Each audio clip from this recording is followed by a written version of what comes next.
के मेहमानों का ख्याल रखना चाहिए। लिहाजा इमाम बारगाह में आपने मस्जिद अलहदा बनाई है, इमाम बारगाह अलहदा है। आपके पास पैसे ज़्यादा थे,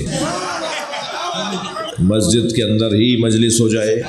अच्छा, सिर्फ मसला आरिफ वाला का तो नहीं है, पूरी दुनिया में मस्जिद के साथ इमाम बारगाह होता है। इराकी हो, ईरानी हो, बहरैनी हो, कतरी हो, जी हर दुनिया के हर इमाम बारगाह के साथ मस्जिद है। मस्जिद अलहदा है, इमाम बारगाह अलहदा। वहाँ भी साउंड सिस्टम है, वहाँ पर है, वहाँ भी फ़र्श है, वहाँ भी तमाम वही इंतज़ाम है। वहाँ जुमे का खुतबा होता है, वहाँ मिसाल के तौर पर दर्स व तदरीस होती है। मगर मस्जिद और इमाम बारगाह आप अलहदा अलहदा बनाते हैं, क्यों ऐसा करते हैं?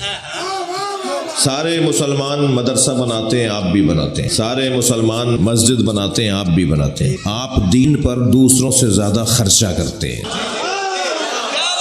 आप दूसरों से ज़्यादा खर्चा करते हैं। आप मस्जिद के साथ इमाम बारगाह इसलिए बनाते हैं कि मस्जिद में हिंदू नहीं आ सकता,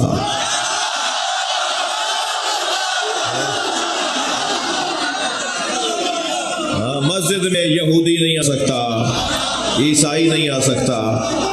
मस्जिद के साथ इमाम बारगाह इसलिए बनाया जाता है कि ये हुसैन का खैमा है, और हुसैन का खैमा हर आने वाले हुर के लिए खुला हुआ है। लिहाजा किसी सुन्नी शिया से, हमारा शिया को सुन्नी से कोई मसला नहीं, बल्कि आप फिलिस्तीन के मसाइल को ले लीजिए, शाम के हालात को ले लीजिए, तो 50 साल से शिया सुन्नियों का मुहाफिज था। 1 इंच भी दुश्मन को लेने नहीं दी जमीन। मुझे तो एजाज और इज्जत महसूस होती है जब कोई ये बात करता है। हम शिया अहले सुन्नत के मुहाफिज हैं, हम अहले सुन्नत के मुहाफिज हैं। सुनवारी जान जी, शायर याद आ गए मुझे कि दरे हुसैन पे मिलते हैं हर मिजाज के लोग, दरे हुसैन पे मिलते हैं हर मिजाज के लोग। ये दोस्ती का वसीला है, दुश्मनी का नहीं।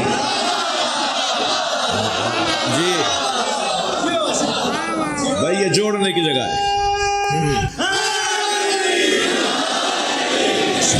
और आप देख रहे हैं कि इस वक्त बाज़ जगह तो मुझे खुद महसूस हो रहा है कि पहलू बदलने की जगह नहीं है।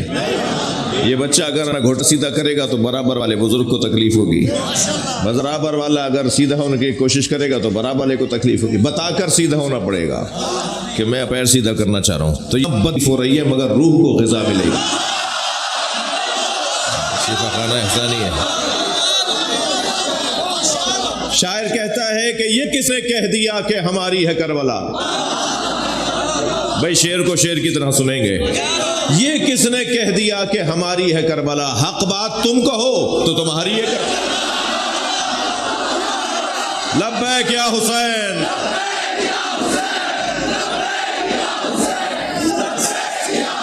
माशाअल्लाह।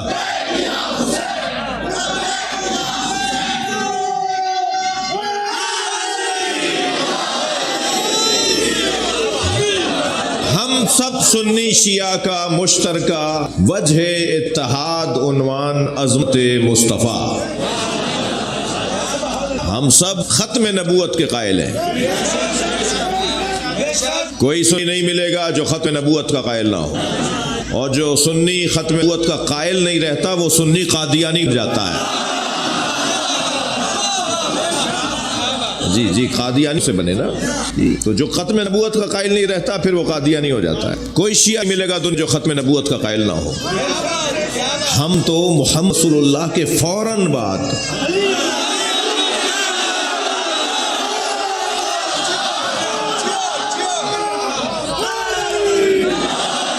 अलीउन वलीउल्लाह पढ़कर हर आने वाले नबी का दरवाजा बंद कर देते हैं। इससे बेहतर खत्म नबूवत के ऊपर और अंदाज़े दिफा क्या होगा?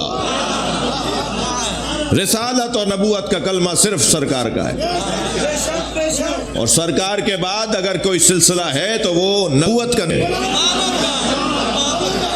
वो विलायत का है। और विलायत का सिलसिला ऐसा है कि मैं और आप क्या, जब हर को विलायत अली को सलाम करने पे मिली हो,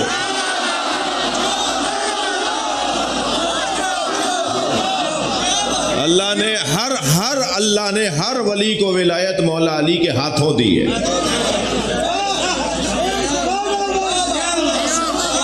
थक रहे मेरी बातों से नहीं। अल्लाह ने हर वली को विलायत अली के हाथों दी है। अल्लाहु अकबर। मौला अली के बारे में मेरी तो इतनी ताकत ही नहीं है कि मौला अली के बारे में बात करूं। चार चीज़ों की तो मारे मुमकिन नहीं है। एक क़यामत का इल्म मेरे पास, हमारे पास नहीं है, क़यामत के बारे में हम नहीं जानते। दूसरा अहवाले विलादत आइम्मा,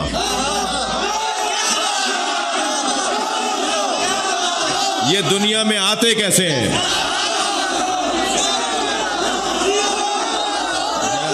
हमें नहीं पता, हम जान ही नहीं सकते। अहवाले विलादत अहले बैत, ये हमारी वादी नहीं है। इस वादी कदम नहीं रखो, पर जल जाएंगे।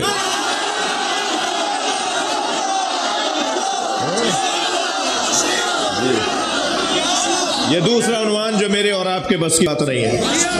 सिर्फ इन बच्चों के लिए मिसाल दे रहा हूँ। हजरत हकीमा खातून को इमाम अस्करी अलैहिस्सलाम बुलाया कि फूफी अम्मा, मेरे यहाँ मेरी ज़ौजा नरजिस खातून के यहाँ बच्चे की विलादत का वक्त है, आप आकर मदद करें।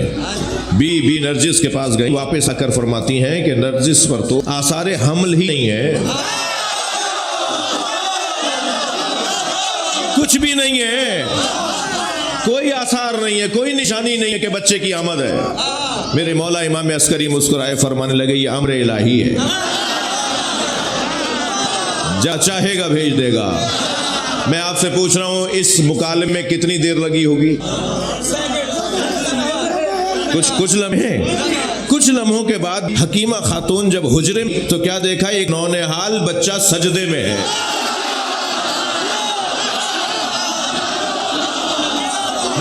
हम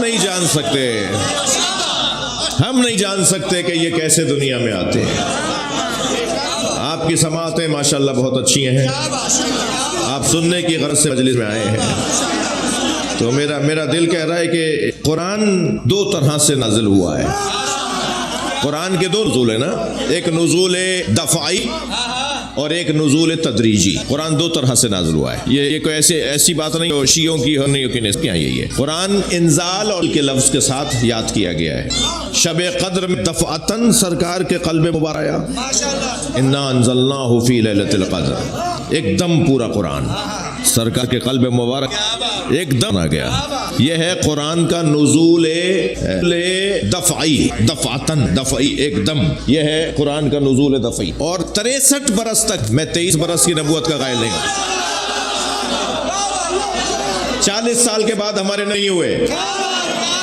मुसलमानों में कुछ लोगों का अकीदा है कि वो 40 साल के बाद नबी हुए, हमारे नबी 40 साल के बाद नबी हुए। हम अकीदा रखते हैं। इन बच्चों से कह रहा हूँ, अगर आपसे कहें कि नबी 40 साल के बाद नबी हुए, तो उनसे कह देना कि आने में 40 साल देर लगी है।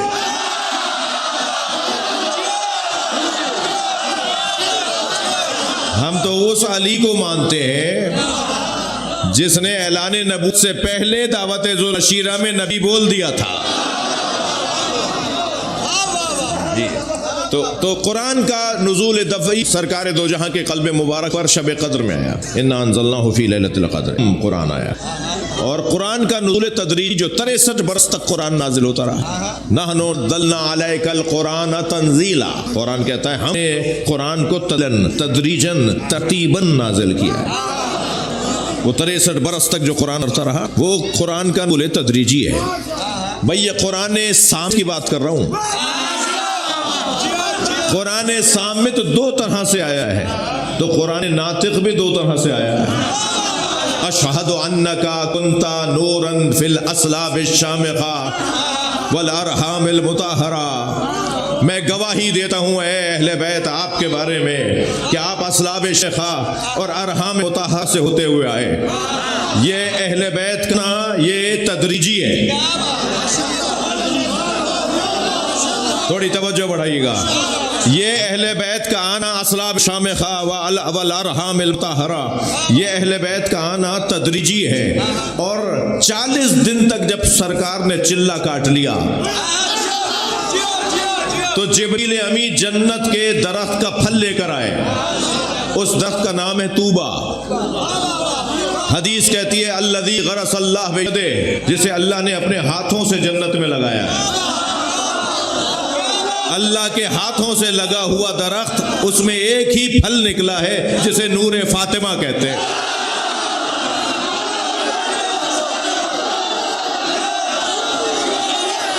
सुभान अल्लाह।